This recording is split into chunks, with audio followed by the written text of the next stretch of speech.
Ready? Yes.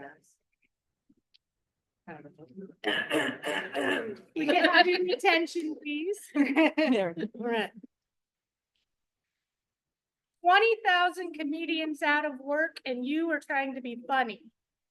Satisfaction guaranteed, or double your garbage back. Business stinks, but it's always picking up. When someone would ask, which twin are you? He would say, I'm the good looking one. His uncle used to call the twins Pete and Repeat. Are you working hard or hardly working? Around the tonsils, through the gums, look out tummy, here it comes.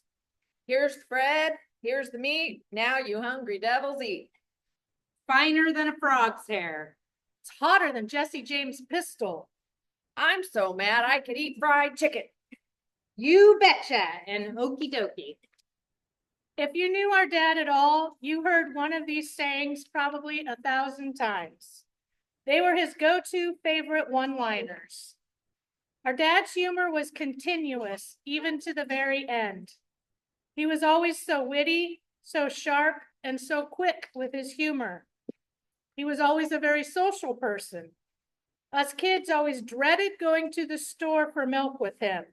What should have taken 15 minutes would take an hour because he had to talk with everyone that happened to be in the store. One Father's Day, I didn't have the money to buy my dad a gift, so I wrote him a letter instead. When we were cleaning out his apartment, Laura found the letter in the pocket of his chair. It was obviously well worn and read many times. I didn't even know he still had it. I didn't even remember writing it. I'd like to read the letter to you all now. Dad, when I was little, I once asked Mom why she married you. She smiled and said, because he is the kindest man I know. Now that I am older, I understand. You give your all when you love. Your caring is beyond reproach. I am secure and independent because of the strength of your love for me. You taught me God's love. You taught me how to care for others, and you've taught me unconditional love. I treasure the times I had with you when I was growing up. Fishing with you was always a joy. I loved being on the truck with you. I still remember going to the store in Lakeside and getting an Orange Crush or an RC Cola to have with my lunch. Those were the best of times, and I will cherish them forever. I love you, Dad, even when I can't be with you. I always have you in my heart. Love, Carolee. There was a guy that worked for our dad named Pete on the garbage truck. He would always use the phrase, pretty good.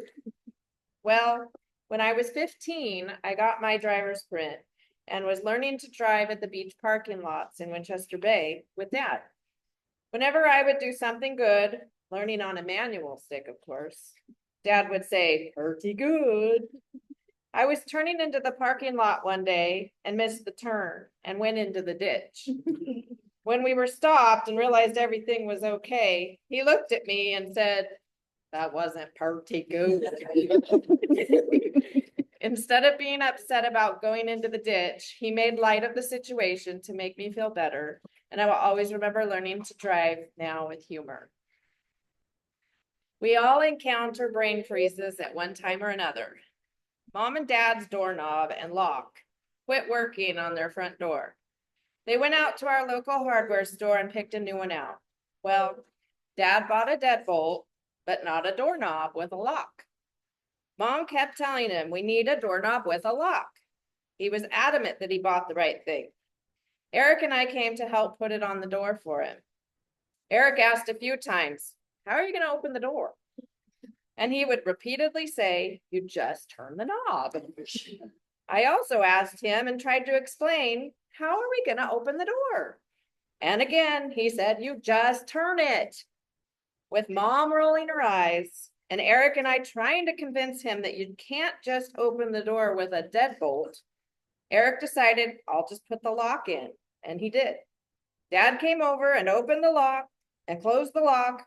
Then he looked at us and said, "How do we open the door?" From then on, we always called him Deadbolt Dad.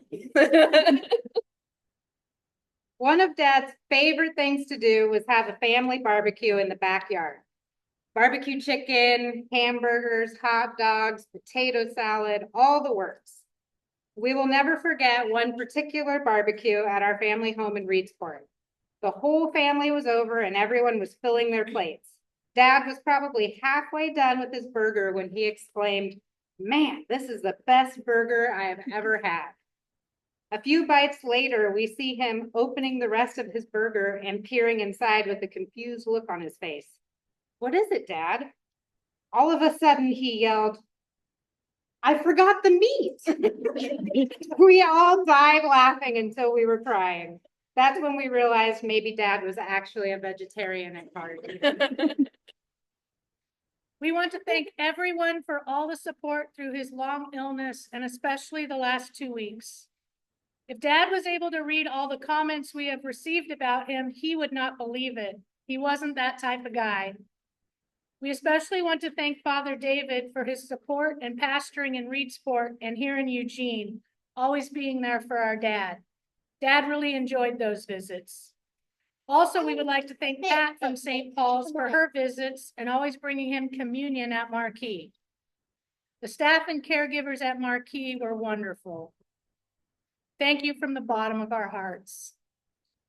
We'd also like to thank Pastor Eric Dole from United Lutheran for his love and support as well.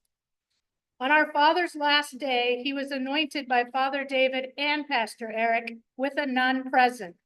We joked we were only missing a rabbi.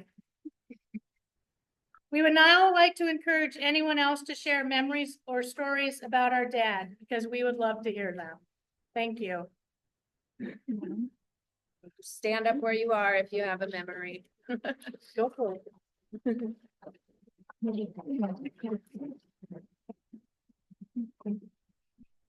Well, I'm Patty's sister, and our mother one time told me after visiting Ron and Patty and she had 8 son-in-laws.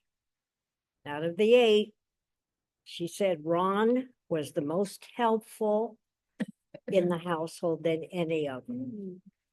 Wow.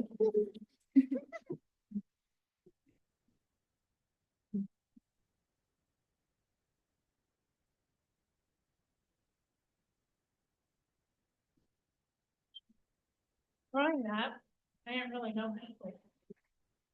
I knew that he was my dad's brother, my dad's twin. They looked a lot alike. But I was always confused when people would say, "I can't tell which one's which." They didn't look much alike to me. They had the resemblance, but anyway. I finally got close to my uncle when I found myself pregnant without a job. And he and my aunt, my dad, hired me to help on Saturdays doing the recycling.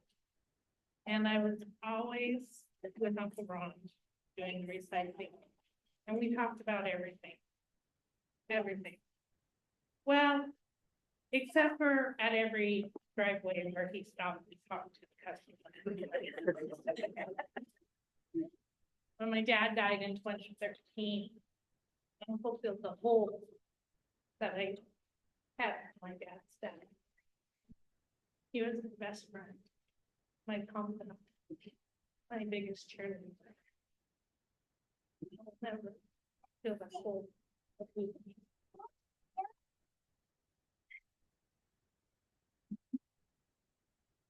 I've got 3 or 4 stories. I'm older than you.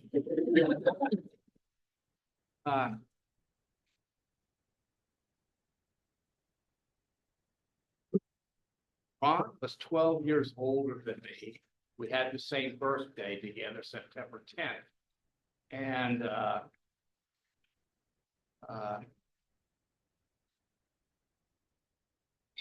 it was always when we were growing up, me and my brother Mike would spend a lot of weekends at times at Bob and Ellen's house with Don and Ron.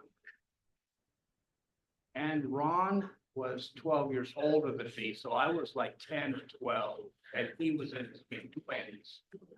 And he taught me, he goes, Billy, if you ever get in a fight, I realized this later in life that he was joking with me, but he said, if you ever get in a fight, you have to stand like this and you have to touch your nose with your thumb in order for it to be legal. I never been in a fight that I needed to touch my nose. And then Bing, he was like an older brother to me. And in his mid-20s, I think when he was in the National Guard, there were weekends when I was over there and I would polish his boots for him. And it was jet black and they had to be just so perfect. But that was a good memory of it because I got to polish like my big brother's shoe boots. And later on, it was to the point of, for our birthdays, we would see who would catch each other closest for on September 10th to be the first one to call. So later on in life, it was, if I would call him in June, it was happy birthday, Ron, or in December, happy birthday, Ron.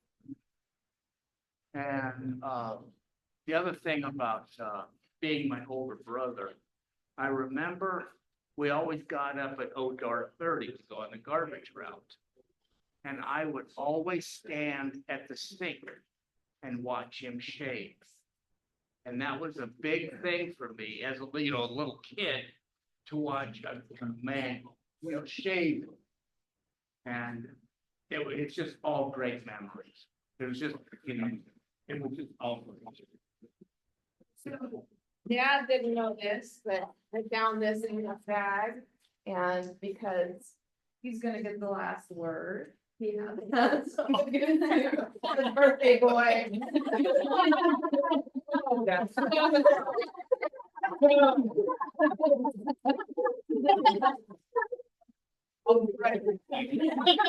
I found it and I was like, oh my God, do this.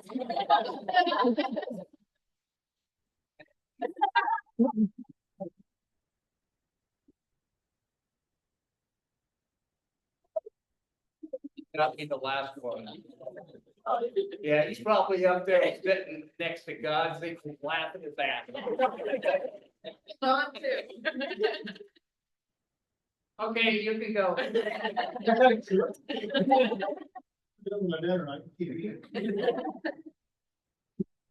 So I'm married, Laura's husband, son-in-law. When I started coming around, 35 years ago, he had a house full of women. And we would go out, go hunting and do different things. And he just always say, man, this is sure awesome. But I gotta go home. I think he enjoyed it. And then when it finally came to the day that I finally got the commands to go ask him for marriage, and of course we were hunting and we were driving up the road and I finally got the nerve to say it. And he goes, well, he says, we got 2 guns in the rig and we're way out in the middle of nowhere. So he says, I'm gonna have to say yeah. That's just one of the many stories.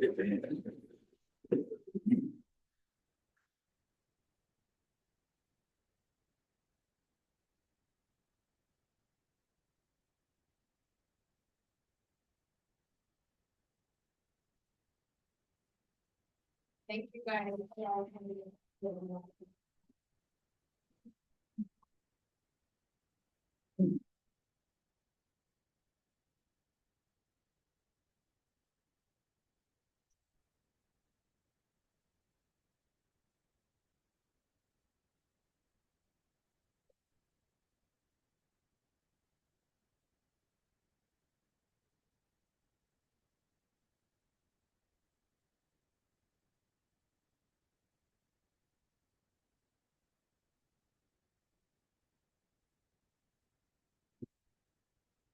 Okay.